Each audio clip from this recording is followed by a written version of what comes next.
PBO Art Academy. Bonjour Fred de Beaux-Arts. Aujourd'hui le tuto pour PBO Art Academy, c'est le Bindex. Le Bindex, le liant acrylique, c'est un binder. Binder en anglais ça veut dire liant. C'est en fait le produit qui est utilisé pour fabriquer la peinture acrylique.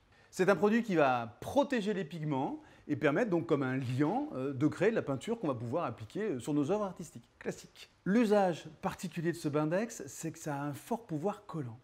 Et en fait, on s'en sert, je m'en sers particulièrement, personnellement, pour tous les collages sur une toile. Le grand intérêt de cette colle, entre guillemets, Beaux-Arts, c'est qu'elle est d'abord permanente dans le temps, elle a une grande longévité, elle est transparente, c'est résistant aux UV, ça ne jaunit pas, et puis ça ne se craquelle pas dans le temps. Avec le Bindex, on n'a pas du tout ce problème-là, et on peut faire tous les collages, et en particulier les systèmes, vous savez, ce qu'on appelle le vernicole. C'est-à-dire que le Bindex va permettre à la fois de coller vos papiers, on va faire un test ensemble, et à la fois de les protéger. Vous remettez une couche de Bindex au-dessus, et vous allez pouvoir avoir une protection de l'ensemble. On va figer l'ensemble, et on va pouvoir revenir travailler, peindre dessus. C'est top, c'est magique, c'est vraiment un produit à avoir dans son atelier. Donc j'ai choisi une image, là découpée dans une couverture de magazine PBO assez épaisse. Je vais directement appliquer mon Bindex sur la surface à en coller. On en colle toujours la surface la plus résistante. Donc jamais la photo, toujours le support, d'accord?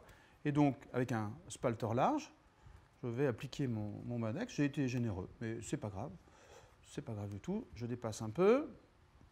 Comme on va appliquer ensuite directement l'image, le papier à incruster là-dessus, on va pouvoir chasser le surplus de Bindex. Il vaut mieux chasser le surplus que d'avoir un endroit non encollé. Ça crée des différences d'humidité et ça crée des bulles.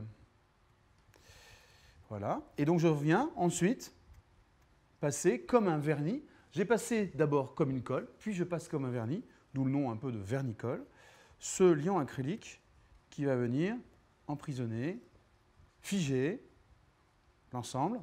On a un effet un petit peu troublé parce que, comme le gel, les liants sont un peu laiteux et en séchant deviennent complètement transparents. En plus, le fait d'appliquer une couche assez généreuse permet de supprimer les différences de niveau entre l'image que vous intégrez et le reste du support, donc ce qui va vraiment intégrer l'image dans votre travail.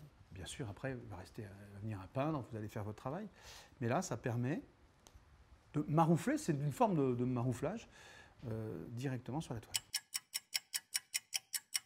Après séchage naturel, encore une fois, le réflexe, c'est plutôt je prépare le soir et je peux travailler dessus le lendemain matin.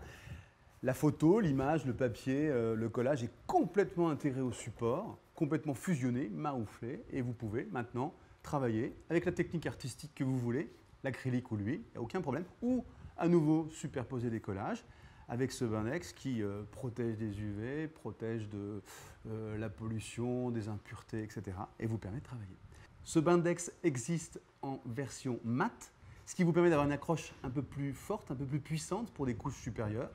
Pas de souci, mais je vous rappelle, privilégiez le Bindex avec cette finition brillante, surtout si vous voulez laisser, et c'est quand même l'intérêt quand on fait des collages d'images et de photos, quelques parties de la photo sur votre œuvre finale, directement en contact avec le regard. Voilà, c'est terminé. Merci d'avoir suivi cette démonstration. On se retrouve très vite pour plein d'autres tutos pour PBO Art Academy.